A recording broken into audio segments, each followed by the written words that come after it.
Timor-Leste e Emirados Árabes Unidos remete na falta em cooperação bilateral e setor OIM.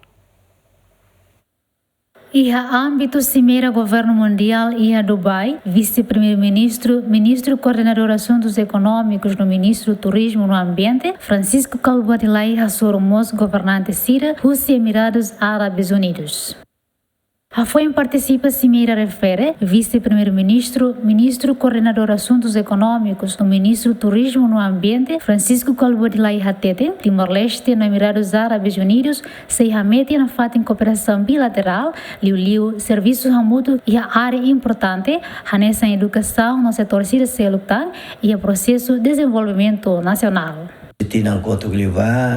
Timor-Leste, o UAE e a relação diplomata neve estamos na embaixador fonda ao mesmo tempo se aí na arucana embaixador para Timor-Leste e área neve mas agora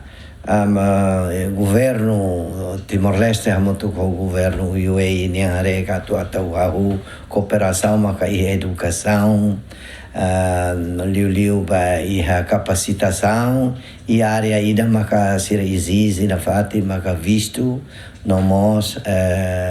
sira iha cara invest iha área o todo mas bem ita tem que provar que ita tem que preparar de dia ita lei investimento o double taxation law e hawa soro ministro sira pro todo commit kata sira baoin se invest na fati ba iha Timor-Leste. Além de durante Dubai, vice-primeiro-ministro, ministro coordenador de assuntos econômicos, no ministro do Turismo no Ambiente, Francisco Calbuadilai Mos, reta entrevista Rússia Média Cira, Rússia Nação refere. Equipa cobertura Jemen.